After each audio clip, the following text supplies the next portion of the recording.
સુરતના વરાછા વિસ્તારમાં આવેલી એસબીઆઈ બેંકમાં થયેલી 50 લાખની લૂંટના મામલામાં આખરે સુરત ક્રાઇમ બ્રાન્ચને એક મોટી સફળતા હાથ લાગી છે, જેમાં 2 આરોપીઓની ધરપકડ કરવામાં આવી છે. શું છે સમગ્ર મામલો, ક્યાંથી આરોપી ઝડપાયા છે, તેની આ વિડીયોમાં વાત કરશું. નમસ્કાર, હું છું પ્રથમ મોદી, આપ જોઈ રહ્યા છો નિર્ભય ન્યૂઝ.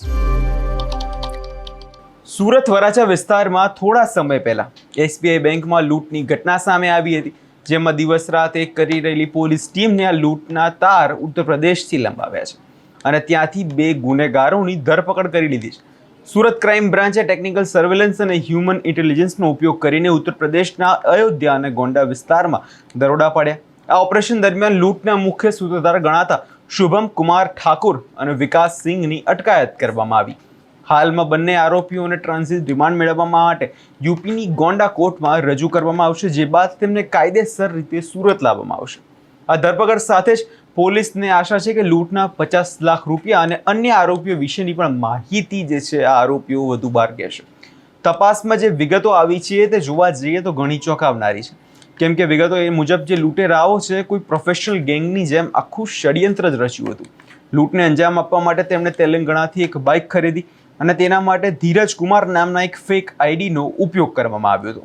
એટલું જ નહીં, લૂંટના 1 મહિના પહેલાં તેઓ સુરત આવી ગયા અને રાંદેર વિસ્તારમાં ભાડાનું મકાન રાખીને રહેતા હતા. પોતાની ઓળખ છુપાવવા માટે તેઓ લૂંટના બરાબર 1 મહિના પહેલાં એક મકાન ખાલી કરી દીધું. જો કે ગુનેગાર ગમે તેટલો શાણો હોય, ત્યાં ક્યાંક ને ક્યાંક તો પુરાવા છોડી જ દેતો હોય છે. એવી જ કંઈ ઘટના બની કે આરોપીઓ 16મી એપ્રિલના રોજ એરપોર્ટ રોડ પર કેમેરામાં કેદ થયા, જે પોલીસ માટે જોવા જઈએ તો સૌથી મોટી કડી આ કેસમાં સાબિત થઈ છે. આપને યાદ અપાવી દઈએ કે વરાછાના HL રોડ પર સ્થિત એસબીઆઈ બેંકમાં સોમવારે ભર બપોરે 5થી વધુ લૂંટેરાઓ ખુલ્લા ચહેરે ત્રાટક્યા હતા અને હાથમાં પિસ્તલ અને જીવનું જોખમ. લૂંટેરાઓએ બેંકના સર્વિસ મેનેજર, કેશિયર અને અન્ય સ્ટાફ સહિત ગ્રાહકોને પણ બંધક બનાવી દીધા હતા. પિસ્તોલની અણીએ 50 લાખ રૂપિયાની રોકડ અને મોબાઈલ ફોન લૂંટીને આ ગેંગના 3 લોકો જે છે બાઇક પર ભાગી ગયા. આ ઘટનામાં આખા સુરતને જોવા જઈએ તો હચમચાવી દીધું હતું. પોલીસની ઘણી બધી ટીમો આરોપીઓને પકડવા માટે દોડતી થઈ ગઈ હતી. પોલીસે જ્યારે આ તપાસ શરૂ કરી ત્યારે લૂંટમાં વપરાયેલી જે મહત્વની બાઇક્સ હતી તેની કડીઓ બની, જેમાં એક સ્પ્લેન્ડર બાઇક હતી જે ખટોદરા વિસ્તારમાં ચોરી થયાનું તપાસમાં સામે આવ્યું, જ્યારે પલ્સર બાઇક જેનો ચેસી નંબર છે તે ઘસી નાખવામાં આવ્યો હતો, જેનાથી તેની ઓળખ ના થઈ શકે. પરંતુ પોલીસની 120 જવાનોની ટીમે હાર ન માની અને રાંદેરના જે મકાનમાં તેઓ રોકાયા હતા ત્યાંથી મળેલા નકલી આધાર કાર્ડ અને મોબાઈલ ટાવર્સના ડેટાને એનાલિસિસ કરી પોલીસે લૂંટેરાઓની લોકેશન સુધી પહોંચી શકી, જે ઉત્તર પ્રદેશથી પકડાયા હતા. હાલ તો 2 આરોપીઓ પોલીસના સકંજામાં છે, પરંતુ હવે આ મામલાને ધ્યાનમાં લઈને all India state bank of ઇન્ડિયાના ફેડરેશન જે છે હવે મામલે મેદાને આવ્યું છે અને આગામી 25 અને 26 તારીખે સમગ્ર દેશમાં અને રાજ્યમાં હડતાલ પર જવાનું આંદોલન પણ હવે કરવાના છે. અગાઉ 27 તારીખે સુરતની બેંકોમાં જે વિરોધ પ્રદર્શન કરવામાં આવ્યું હતું અને કર્મચારીઓની મુખ્ય 16 માંગણીઓ જે છે સ્વીકારવામાં નહીં આવે તો આગળના સમયમાં આ આંદોલન ઉગ્ર બનશે તેવી શક્યતાઓ પણ અત્યારે હાલ દેખાઈ રહી છે. કેમ કે જોવા જઈએ તો જે આ જે કેશનો વ્યવહાર હોય છે બેન્કિંગમાં, એમાં રોકડ અને જે કેશની લેવડ દેવડમાં કર્મચારીઓ અને ગ્રાહકોની સલામતી અત્યંત અનિવાર્ય થઈ જાય છે.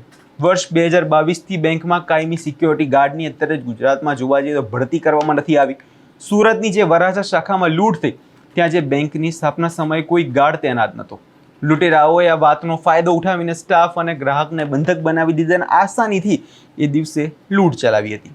લૂંટેરાઓએ અગાઉથી જ આયોજન કર્યું અને એ સમયે કયા બેંકમાં સુરક્ષા નબળી પડી, કેમ આ ઘટના ઘટી, તેને લઈ હવે બેંક કર્મચારીઓ ભારે રોષે છે.